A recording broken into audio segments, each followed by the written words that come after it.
तो तुमने कंकड़ पत्थरों पर मुट्ठी कस ली। बच्चे को देखते हो, मां का स्तन नहीं मिलता, अपना अंगूठा ही चूसने लगता है। ऐसे ही संसार को तुम अंगूठा समझो, जिसे तुम चूस रहे हो, उससे कुछ मिलने वाला नहीं है। लेकिन बच्चे को एक सांत्वना मिलती, मान लेता है कि यही मां का स्तन है, चूसते चूसते सो जाता है। कम से कम नींद तो आ ही जाती है। बस संसार की सारी सांत्वना तुम्हें थोड़ी सी निद्रा दे सकेगी, थोड़ी सी शांति मिल जाती। बड़ा मकान बना लिया, बहुत धन इकट्ठा कर लिया, बच्चे हैं, परिवार है, थोड़ी सी शांति मिलती, मालूम पड़ती। चादर तान के थोड़ी देर सो लेते हो बस। संसार में तुम्हें जो भी मिलेगा अंगूठे चूसने से ज्यादा नहीं। और अगर अंगूठा चूसने ही नहीं लगे रहे तो सिकुड़ते जाओगे, भीतर भीतर मरते जाओगे, क्योंकि पोषण ना मिलेगा। पोषण तो परमात्मा से मिलता है, वही पोषण है। उपनिषद कहते हैं अन्न ब्रह्म है। मैं तुमसे कहता हूं ब्रह्म अन्न है, परमात्मा पोषण है, उसे पियो। तुम कहते हो मैं वर्षों तक एक विरागी सन्यासी रहा हूं। विरागी रहे होगे, सन्यासी नहीं, क्योंकि विराग का सन्यास से कैसे संबंध जुड़ेगा? जैसे अंधेरे का और प्रकाश का कोई संबंध नहीं जुड़ता, वैसे ही विराग और सन्यास का कोई संबंध नहीं जुड़ता। सन्यास तो उत्सव है, विराग कहां? सन्यास तो परम राग है, परम आनंद की अनुभूति है। वहां कहां उदासी, कहां उदासीनता? सन्यास में त्याग है ही नहीं। और ख्याल रखना, मैं ये नहीं कह रहा हूं कि त्याग नहीं होता, लेकिन संसार छोड़ना नहीं पड़ता। वास्तविक सन्यासी को तो केवल संन्यास्त होना पड़ता है, ध्यानस्थ होना पड़ता है, समाधिस्थ होना पड़ता है। कूड़ा करकट छूटता चला जाता है, बीमारियां अपने से गिर जाती है, सूखे पत्ते अपने से झड़ जाते। कब झड़ जाते कानो कान खबर नहीं होती। विराग और सन्यास का संबंध अब तक रहा है, वह संबंध बड़ा घातक सिद्ध हुआ। उस संबंध ने सन्यास को मार ही डाला। उसी संबंध को विच्छिन्न करना चाहता हूं, उस गांठ को तोड़ देना चाहता हूं, उस समझौते को मिटा देना है। विराग छाती पे चढ़ बैठा सन्यास की, उसे सन्यासी उदास हो गया।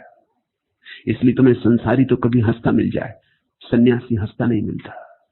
होना तो उल्टा था कि संसारी ना हंस सकता, उदास मिलता, उदासीन होता, और सन्यासी हंसता। सन्यासी के पास तो खिलखिलाहट होनी थी, वही जो पहाड़ से गिरते झरनों में होती, वही जो हवाएं गुजरती हैं वृक्षों के भीतर से तो वृक्षों के पत्तों में होती। सन्यास में तो एक नाद होना था, लेकिन सन्यास उदास है। विराग से गलत संबंध जुड़ गया, त्याग से गलत संबंध जुड़ गया। त्याग के क्षय रोग ने सन्यास की छाती जला डाली। सन्यासी को संसार नहीं छोड़ना है, परमात्मा पाना है। सन्यासी को सत्य पाना है, असत्य नहीं छोड़ना है। सन्यासी को ध्यान पाना है, सार पाना है, असार नहीं छोड़ना है। सन्यासी को तो और बड़े प्रेम को जन्माना है।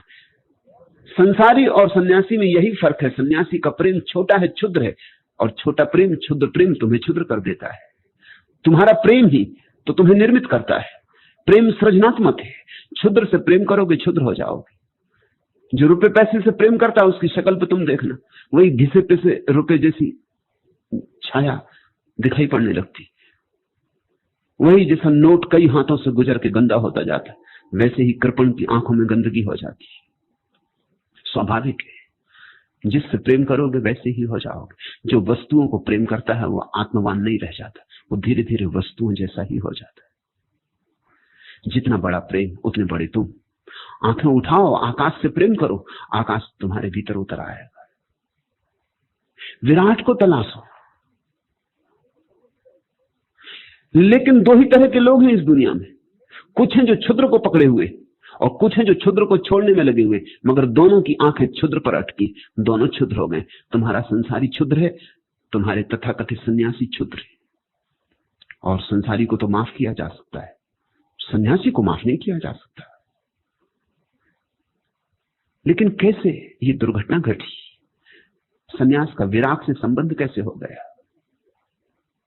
संबंध इसलिए हो गया कि हम प्रतिक्रिया से जीते, हम एक अति से दूसरी अति पर चले जाते। हमने सन्यासी की जो प्रतिमा बनाई है वो संसारी के विपरीत बनाई है, बस वही भूल हो गई। जो जो संसारी करता है उससे विपरीत सन्यासी को होना चाहिए, वही चूक हो गई। सन्यासी संसार का विरोधी नहीं है, सन्यासी परमात्मा का प्रेमी है। और तब तत्क्षण रूपांतरण हो जाएगा, तब तुम्हारी दृष्टि और हो जाएगी, परमात्मा का प्रेमी, और ये संसार भी परमात्मा का है। इसलिए सन्यासी इस संसार को भी प्रेम करेगा, लेकिन परमात्मा के अंग की भांति। और तब पूरा गणित और हो जाता है। तब वो पदार्थ को भी प्रेम करेगा, लेकिन परमात्मा के प्रतीक की भांति।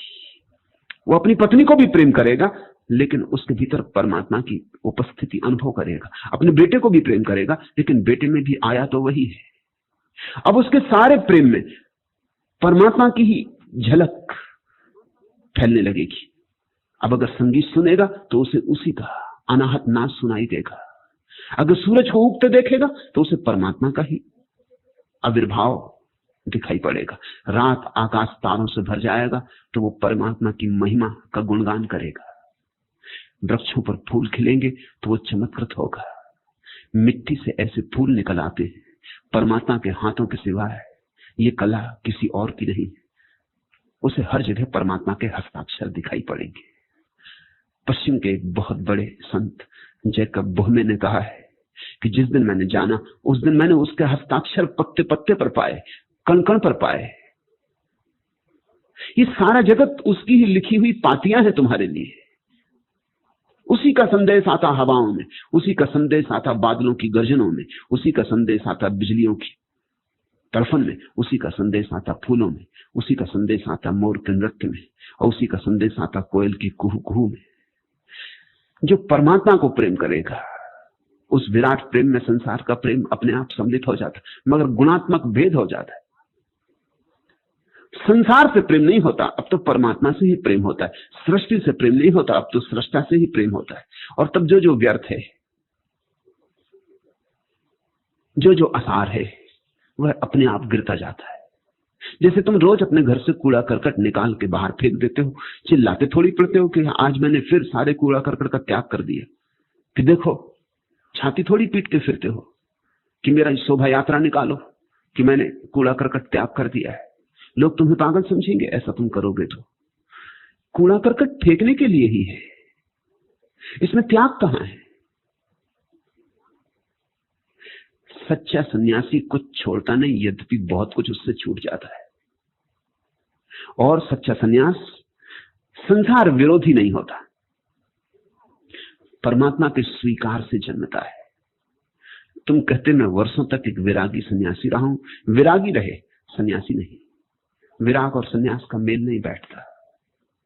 जैसे पानी और तेल को ना मिला सकोगे, ऐसे ही विराग और सन्यास को नहीं मिलाया जा सकता है। सदियों से चेष्टा की गई है लेकिन मिलन हो नहीं पाया, हो नहीं सकता। इनका स्वभाव भिन्न है। कहां सन्यास की मस्ती और कहां विरागी की उदासी? कैसे मेल बिठाओगे? कहते हो लेकिन आपने मुझे प्रभु राग में डुबा दिया, अब आगे क्या आदेश? अब आगे किसी आदेश की कोई जरूरत नहीं, बस प्रभु राग में डूबते जाओ।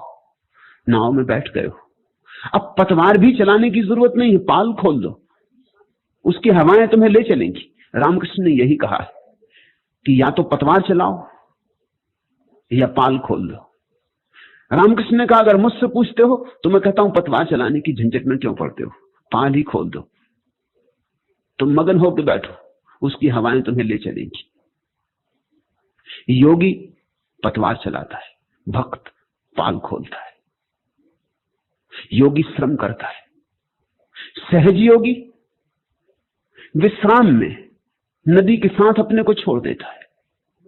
और इधर तो हम सरहप्पा और तिलोपा की बात कर रहे हैं, वे दोनों सहज योगी। सहज योग बौद्ध परंपरा में भक्ति भाव का ही संस्करण है।